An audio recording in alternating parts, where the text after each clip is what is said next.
Welcome to the Church of Obelisk. Today we're going to look at how Fly plays Chen and how he's going to win the early game in a very high MMR pub against a fairly tough lane, a Crystal Maiden and a Doom, both of which of course have abilities that can easily remove Chen's creeps.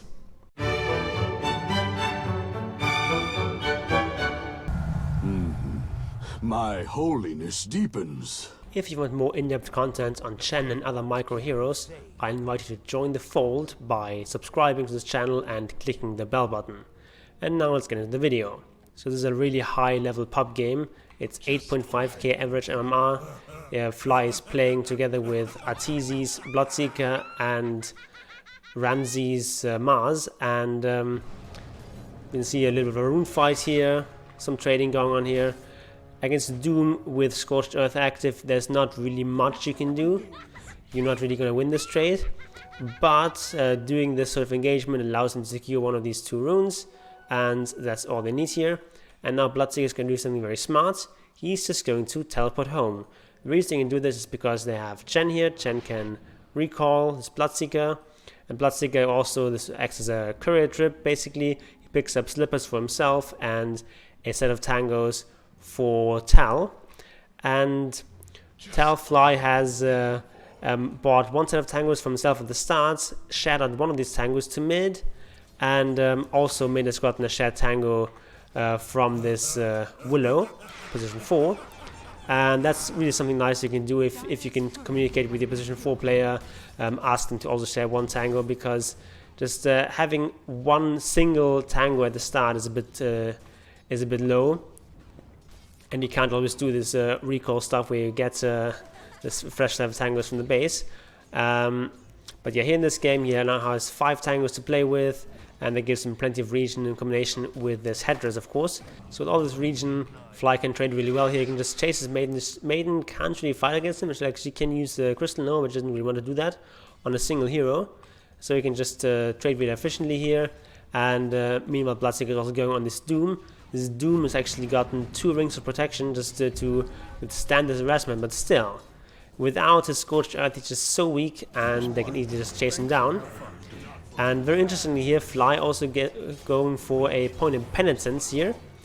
Of course, this is something that you very rarely want to see on Chen, but in this particular lane, they have so many ways of dealing with his creeps that getting this extra point in penitence is actually quite valuable, especially since they have no disable in this lane. So this extra slow from penitence is quite nice, and this Crystal Maiden nicely interrupting this pull from Chen. Now that Bloodseeker is quite low, he has to go back and salve, and that's fine. And the way you want to play this lane is sort of it's kind of like an ebb and flow. You want to force this Doom to use his Scorched Earth, because that's his strongest ability, and then when they cool on, you go on him. And like this, you can just go on him. Don't quite get the kill here, but at least get this Doom very low. And then when the Doom has Scorched Earth and he uses it, you have to go back. That's the way you play this lane. Neither of these lanes have very much disable, so you can easily just go in and out, and that's the way they want to play this lane. And now Doom has Scorched Earth up again, so now they can start playing aggressive again. And with the Infernal Blade and Doom, they just do so much damage to Bloodseeker that they kill him. And this is the way this lane is going to go. It's sort of going to swing back and forth based on this cooldown. This is a very strong ability, but has a long cooldown. Tal here recalling the Bloodseeker to get him back into lane without having to expend the TP. And now they're going to go again on this Doom. And Doom is, I don't know, AFK or something. And he's going to die. And yeah, like any time this Scorched Earth is on cooldown, they can easily go on this Doom. And now Doom has Scorched Earth up again. He's going to go on Chen and just right click him, and he's going to chase him into the tower. If he doesn't chase him into the tower, he doesn't get this kill. So he has to chase him here, and very smartly here, Tal is not running up here. He's not running up here, he's not trying to save himself. He knows that he's going to die, but doing it this way ensures that the Doom is also going to die. If he runs up here, he's still going to die, and then Doom can just run up here and be safe by teleporting out. Or he can run over here and escape. So by just staying under the tower, Tal ensures that the Doom is also going to die. And he's now picked up a Boots of Speed for Arteezy and Chainmail for himself. And it's also very, very important in just any pub games. Always, if you're dying, ask the other player in your lane whether they want some sort of item. Like, sure, everyone has a courier now, but the couriers are still pretty slow, so you don't want to mate unnecessarily.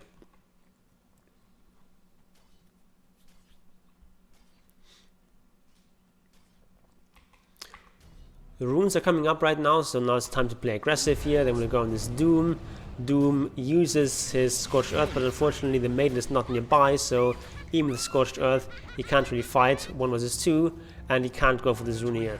And he takes the rune, and Doom sells himself up and escapes that way. Maiden coming in also as backup, but now Doom has to be very careful.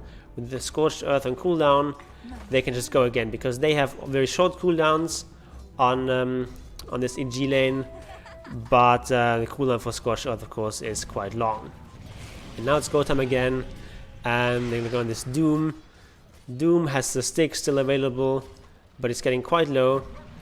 But you don't want to chase too far. You don't want to chase in with all these creeps doing damage. And now also the Scorched Earth is back again, so you have to be careful. But Doom is so low that they can sort of play around this. And you can see just how much this Bloodseeker benefits from having these Chen auras around. And yeah, they're gonna go for this maiden here. This maiden is gonna get killed, and the Doom is gonna survive. Tal here rather unwisely used pendants. They were never gonna get this kill the time it takes to teleport out. It's important as Chen, if you take this early pendants especially, that you don't overuse the spell. Only use the spell if you can actually get some good use out of it. If you just attack once, it doesn't do anything. You need to get several attacks in. Now he's searching for a creep. He has level 2 in Holy Persuasion now. Doesn't really find anything particularly useful. This Alpha Wolf is alright. But what's very important with this Wolf camps is you don't want to tank this with a Wolf. These little creeps do piercing damage, meaning they do 150% damage to these creeps and only 50% damage to your hero. So these are the kind of creeps you want to tank with the hero if possible. Just because the creep is going to take 3 times as much damage as the hero will. So you can see because of that, it's also here tanking this Sanger Conqueror with his Alpha Wolf. And the reason this Conqueror went for the Alpha Wolf is because the Alpha Wolf has less range than most creeps. He has 90 range, whereas you can see this Centaur Corsair has 100 range, as do most these small melee creeps. Like the range creeps also have 100 range. And this means that this Alpha Wolf is liable to get focused first. They go on Maiden here, and Maiden is trying to protect herself, and he's actually surprisingly tanky here. And then the reason for that is because this Doom has got ice armor, and that's a really powerful ability, obviously. On Doom, one of the best creeps you can get. And this gives you 6 armor, as well as the 30% attack speed and movement speed slow, which now works against ranged and melee heroes. So, especially on Doom, this is very powerful because you have so little armor naturally. But now he has these 2 rings and this ice armor, giving him a total of 11 armor. This now means that it's much harder for this Bloodseeker and Chen to go on him. But the problem for Doom is he's died so often, and he's quite unleveled. So he's level 4, whereas Bloodseeker is already level 6, and that just makes it very difficult. Now we see Chen and Bloodseeker farming this camp together. It's after 7 minutes, so you can see some neutral items dropping. Mango Tree is available now, and they're gonna go on this Doom with this Setter Banisher, setting up for this Hellbear Smasher. But unfortunately there's a Dragon Knight gang coming in here, and Dragon Knight just cleans house. And the reason they weren't able to get this kill was this freaking Frost Armor. Such a strong ability, and of course this Dragon Knight rotation ruining their day. So what does Chen do now? He does not go up to this lane. This would be a huge mistake. If you go up there, you're just gonna die. This Dragon still has this dragon form for quite a long while, and he can't do anything here. So he's just going to go here, he's going to stack this camp. Unfortunately, it's bad spawns. Both these level 6 script spawn, which he can't take over yet. You really want something like a Centaur or a Hellbear Smasher to take over right now, but no luck there. And it's also these creeps down here, so Tal is getting a lot of bad luck in terms of creeps he's finding. He takes over this set of Mind Stealer, which is not the greatest. He's pretty decent in the laning stage, but later on it's just a fairly low impact ability and has a fairly long cooldown. He's just gonna jungle a little bit here and sort of waiting for someone to show up. And importantly, he's not in vision here, so they can't see him. Now has these two reasonably strong creeps, and then now want to go for this tower. They go for Tree Protector, but the problem is inside of this tree it's very hard to actually do anything, and they're just not killing this guy. They're gonna go and try and set up this ward here, but of course it's a very obvious ward to de-ward, and you're gonna see later this Tree Protector actually de-warding this, but pays with the life of his career for it. But unfortunately he doesn't have a Tango or a Crawling Blade, so can't actually reach this ward. He tries to right-click it, but doesn't work. Now Talus finally found a decent creep, this Wildwing Ripper here, and he's going to use this Tornado, try to clear this creep wave a bit quicker. Unfortunately this means that all these smaller creeps get focused down, and they're almost dead now. And this is like a little bit of miscontrol here, like this is not supposed to happen like this. And they just keep going for this Tree Protector, but like, why? There's a level 4 Tree Protector in the trees. And almost dying on the Evolving Protector. So you see Fly's macro is not stellar here, but that's okay. There's sort of this misconception that to play Chen you need to have a flawless micro, but no, it's just micro is important, but it's not the only thing that matters in Chen. It's also just a lot about decision making, just general and game sense and game knowledge, which of course Fly has in spades. And they're again going to try to go for this Tree Protector, and it's just not working out too well for them. Doom is in here with Doom now available, but the problem is, like, who do you actually Doom here? You can try to Doom this this Chen, but is it really worth it? And you're probably not even going to get that kill with all that region that Chen has. Doom is now getting gone on with his Mass ulti, and he wisely holds his Doom and doesn't expend this long cooldown.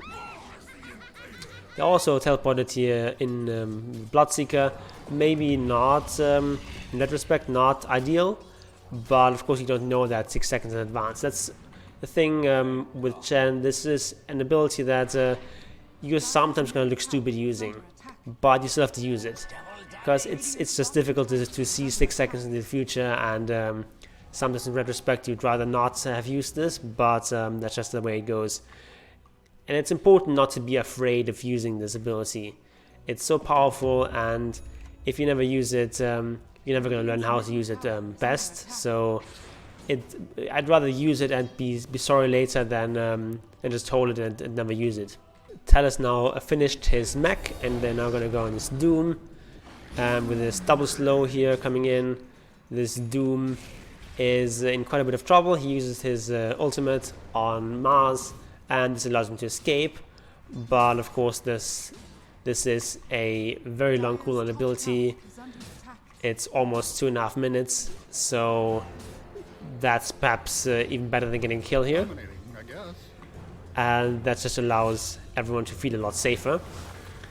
Up here is also an engagement going on, but nothing too impactful. You can't really contribute to this as Chen. There's no point in teleporting up here without any mana. He also doesn't have ultimate, so he just wisely ignores this fight and just clears this camp here. You don't want to show him this lane because it's just too far pushed forward, and this Weaver could kill you. And now they're setting up on a kill on this Doom, setting up with lots of people. They're also going to use this Boots of Travel on this Hellbar Smasher, and there's a very easy kill on Doom. And this is a very smart target to go on because this is right underneath the tier 1 tower, which is directed they want to push here. But Radiant reacts to this. They also bring a lot of heroes here, and the Dire retreat. You don't have to push this tower if everyone is reacting here. If no one is reacting, you push this tower. Otherwise, you go back, and this way both sides have to put in a lot of heroes into the mid. Both sides are losing out on farming, but the Dire get a kill out of this. So this is a moderate win for them, and these are the kind of trades you want to see happen. You don't want to get greedy here and push into this tower when everyone is in here. It's just too big of a risk. One of the challenging things about Chen in this patch is that all your abilities cost so much mana, and this means, especially if you're going for this mech build, which is probably the strongest build on position 5 Chen, rushing this mech is so powerful because it's such a buffed item in this patch, costs so little. The problem with this is just you run out of mana so quickly, so you definitely need to ferry yourself clarities, which of course Tal is doing. He is consuming clarities, he's bought 2 clarities, and next item he's going to go for is this mana boost, of course, the logical follow-up to a mech. And Tal is going on here in this Crystal Maiden, and this is not a wise move. He tries to stun this Maiden, but it's just not going to happen. Like, this freezing field is so much slow, it's almost impossible to actually get Santos in position against a Crystal Maiden that's challenging freezing field. These Santos just die so quickly, and there's so much AoE damage on this Radiant team. You just have to be very careful with Chen as how you use your creeps and also what creeps you take. Against most lineups in this stage of the game, Santos are still very strong, but here in this game, they're not actually that strong. You have this Maiden that has lots of AoE spells. You have this Treant that has some AoE spells here and here. You have this Weaver, which that's kind of an AoE spell. You have Doom, of course, with his Scorched Earth. That's just so much AoE damage over time. That's just always going to kill your creeps in a team fight if they're in range. And then, of course, the Dragon Knight has his Dragon Breath and his Elder Dragon form with the splash damage. So creeps die really quickly in this match, which is why you should really look out for some creeps that don't have to go in that deeply, that are more aura creeps, utility creeps. This Harpy Stormcraft is really good because she has full night vision. You can see how much she sees here with this Harpy. She has 1800 vision at night as well as at day, whereas most heroes only have 800 night vision. So this is a quite useful creep to have at night, as well as of course this Chain Lightning, which at this stage of the game is still somewhat relevant damage. But, like, one of the creeps you really want to have is you want to have one of these small Centaur creeps that give you the Cloak Aura. You want to have something like an Alpha Wolf. You want to have the Ogre Frost Mage. These are the kind of creeps you want to have in this game. And here it's going to find an Ogre Frost Mage. Of course, this armor very valuable against Viva as well as against Dragon Knight. It's very important to be very active with this Ogre Frost Mage. You want to constantly keep applying this frost armor on your heroes, especially of course the melee heroes like Mars, heroes that are frontliners, but it's really valuable in any kind of hero to get this 6 armor and this nice slow. When playing against these kind of heroes that quote-unquote counter you, like Crystal Maiden and Doom, it's very important not to overestimate how impactful these spells are. Like against Doom, you don't actually want to level this up. You don't want to level up Devour, especially in a tough lane, like if you're laning against a Bloodseeker. You generally want to get Scorched Earth, you want to max this out, and at level 2, like maybe you want to take this, even over this, even against playing against Chen. So that's important to keep in mind. And also as Maiden does not want to take a point in this at the start. She really wants to get Crystal Nova, she wants to get her Arcane Aura up, because you have quite a bit of mana problems as Crystal Maiden if you don't put a lot of points in the Arcane Aura. So Crystal Maidens really don't like to put a point in Frostbite early on.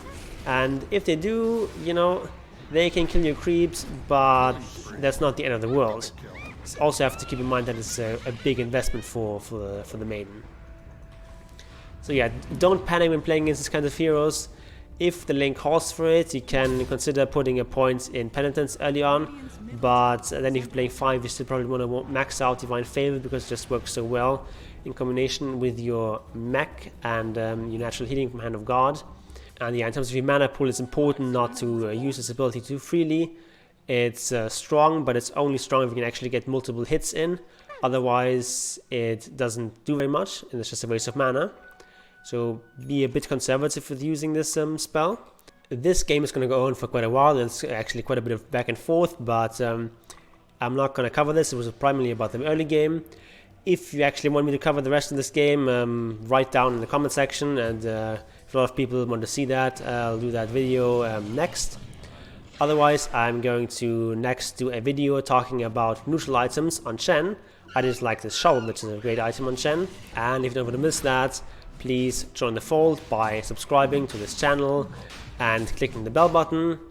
And in the meantime, you can watch these other videos on this channel. And Obelisk Building, I'll see you there.